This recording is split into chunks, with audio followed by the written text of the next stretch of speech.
Well, hello and welcome back to Absolute Beginner Web Development. And by the looks of the screen, can you guess what we're going to be talking about? That's right, we're going to be talking about JavaScript. So if you're an absolute beginner in web development, you must be aware that JavaScript is essential. Okay, we're going to break it down for you in the simplest of terms. So if you're a beginner in JavaScript, this lesson is just for you.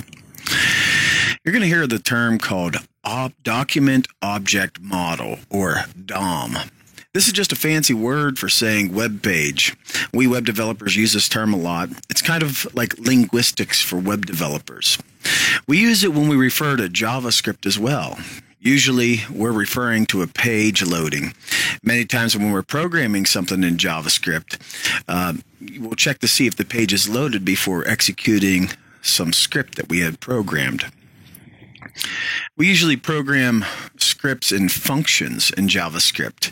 And that way we'll be able to manipulate the DOM, or the web page, when a button is clicked.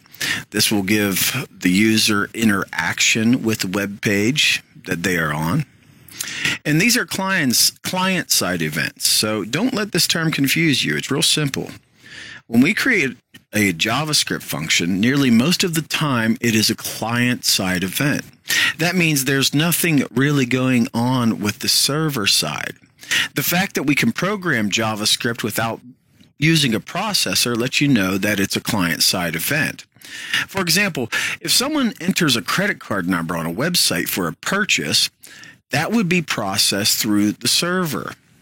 The server then connects to another server to make sure the card is good.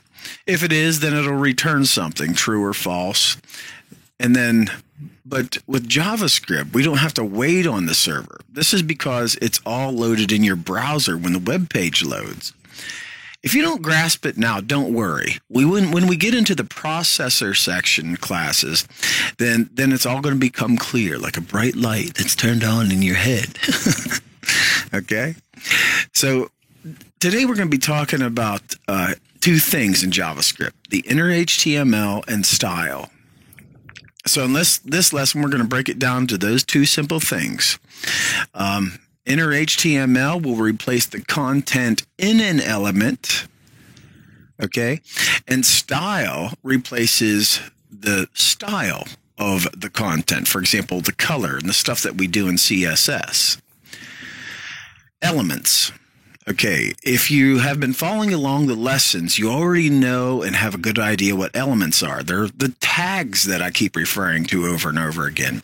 So we have the body tag, div tags, p tags, h1, h2, h3 tags, span tags, image tags, and so on and so forth.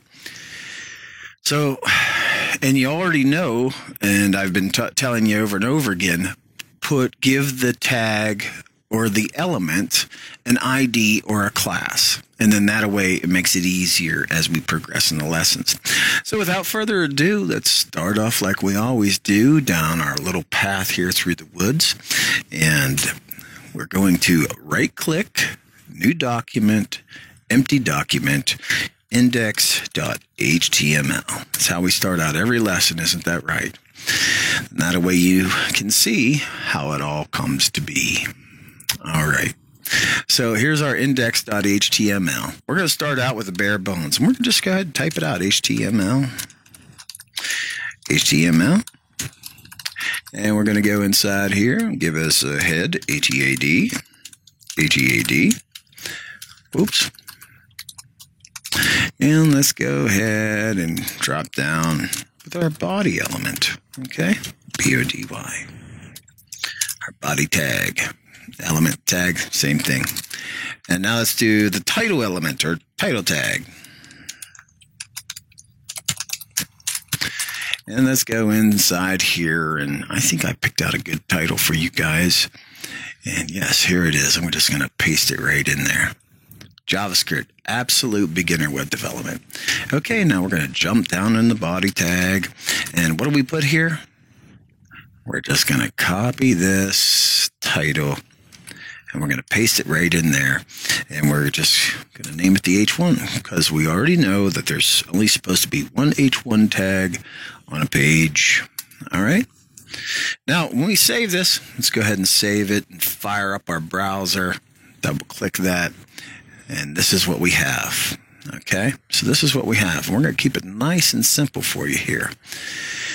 So the first thing that we're going to do is put in our script tag.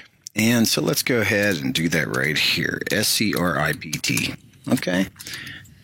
script, script tag, script element, whatever you like. We're going to call it the tag because we can. All right, so we want to start off by writing document, document. Okay, so we're making sure the document is loaded, the DOM, if you will. All right, then we're going to put a dot at the end of that. And I'm going to introduce you to a new way of writing. It's called camel case. All right, and so we're going to say get element by ID.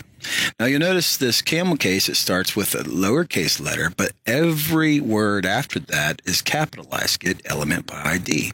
And that's the way the JavaScript people did it originally, and we still do it today, and it works. Okay, so document.get element by ID. What ID are we going to get? We haven't put one, did we? So let's go ahead and make an ID in the H1 tag. Let's go ID equals, and guess what? Yes, foo. That's right. Our favorite word. And what we'll do here, we'll start with a parenthesis, and let's go ahead and close that parenthesis so we don't forget. Go inside and give 2 single quotes. You could also use double quotes, all right? So, but for all intents and purposes, I like the single quotes, and we will target foo. See, get element by ID foo. And this particular one, we're going to do dot style, okay? And maybe we want to change the color, so put dot color, okay? And then equals red for red, and then we'll put our little terminator on there. So let's go ahead and save that, and let's reload the DOM, shall we? And we see now it turns the letters red. Okay, so that's that document dot get element by ID, and then your parentheses, single quotes, foo, whatever you're targeting, and we're targeting this one here, dot style, dot color, red. Okay, now what if we wanted to put this in a button so that when somebody clicks a button, then it turns red? How can we do that? Well, you're in luck. Here we go. Let's go on the top of this, and we're going to just type function, just like that. And we'll have it make sense, change color, all right? You can even camel case that. Developers do that a lot, but it's not necessary, but we'll go ahead and do it right here. And then we have to have an open and close curly brace. So whenever you're creating a function, it looks just like that, okay? Function, whatever you name your function. Okay, and then inside the curly brackets, we're not going to put anything for this particular function.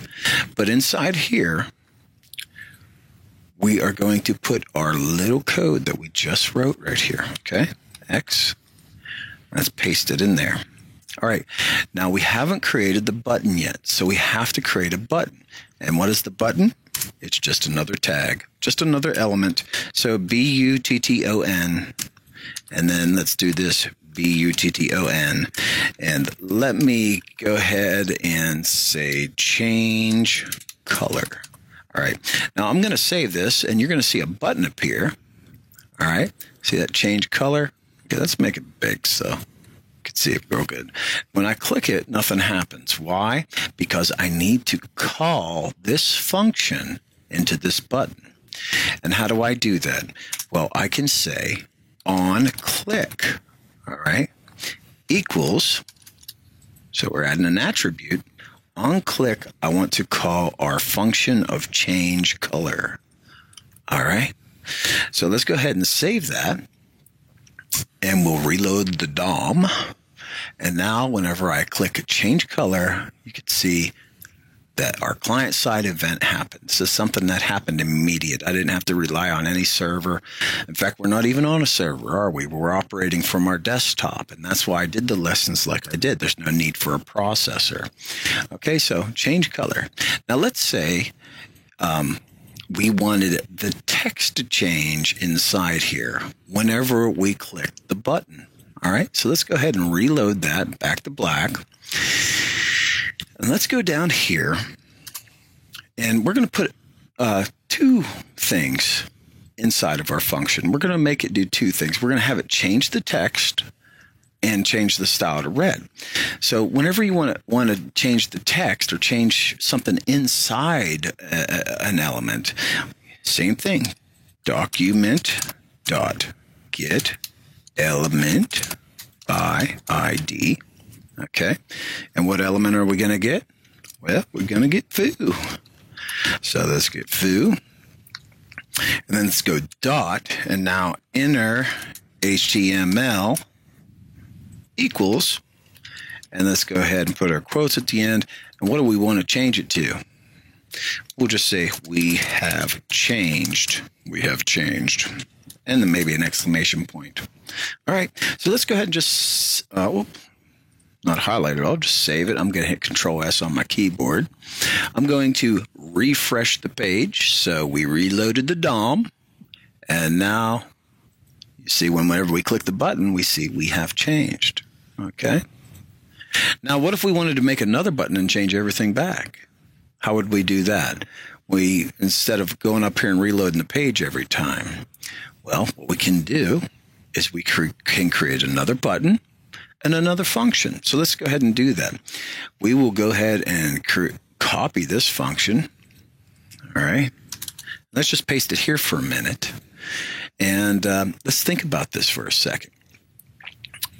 We'll call this one change back. Okay. So we give it a different function name altogether. But inside here, we're going to have document.getElement by ID foo, but the style we want it changed back to is black, B-L-A-C-K. All right. And then we want document.getElement by foo. All right. That's a tongue twister. Go ahead and try and say that real fast. Inner HTML, and we want it changed back to our title. Okay. Copy. And let's go ahead and put that in there. Just like so. Now, what are we missing? Can you think about what we're missing? Just take a second, look at the code, analyze. Of course, we're missing the button, aren't we? So we have to go ahead and grab this. And let's go ahead and just paste it down there. And we'll call our other function of change back. Copy. Let's paste it right in there. Change back. And we'll call this one now change because we're changing more than just the color, right? So let's go here and refresh the page. And now we have two buttons here. Let's change it. Oh, well, let's change it back. Pretty cool, huh? So this is a client-side event that's happening. And now we don't even have to refresh the page anymore. All right? And that's JavaScript for you. Now, there's all different kinds of ways you can style it. You know, you could do the background color, transform. Anything you do in CSS, you can do here. But let's try something with CSS. And up here, I'm going to write in this a style tag, a style element, all right? S-T-Y-L-E. All right? And what we'll do here is we're going to use another command called display. And we're going to target the ID of food. Now, how do we do that in CSS? Do you remember? We target IDs with a pound. That's right. Okay, and then we write the name, open and close curly brackets, and we come inside here, and I'm just going to put display none. So I'm going to hide it. Okay?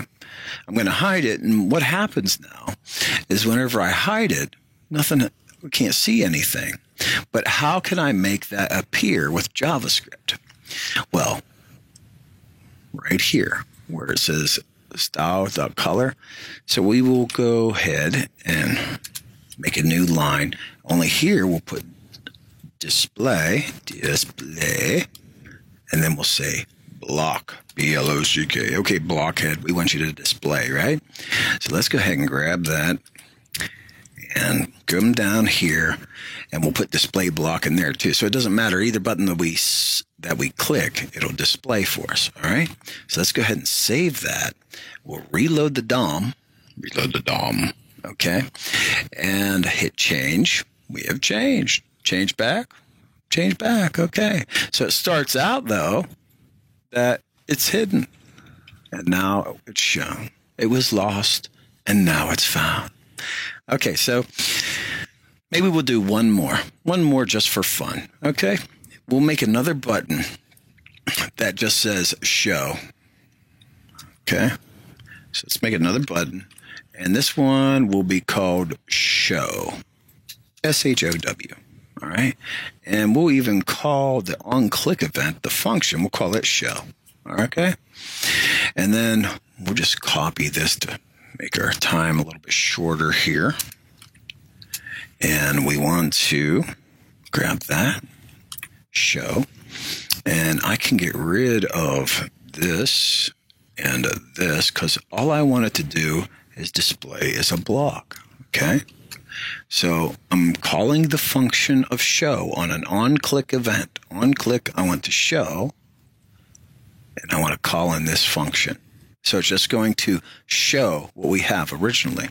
So let's go ahead and save that and reload the DOM and click show. There we go. And then change back. Show. Same as change back, isn't it? Okay, so you could just imagine, all the different buttons that you can create and have fun with. And so I hope you have enjoyed your first absolute beginner web development tutorial in JavaScript. And if you have, please give me a thumbs up, subscribe, and share with your friends. Anybody looking to get involved in web development, I'd be happy to teach anyone. It's a wide, wonderful world of internet society out there, and I just want to share it with the world, right? Okay, thank you.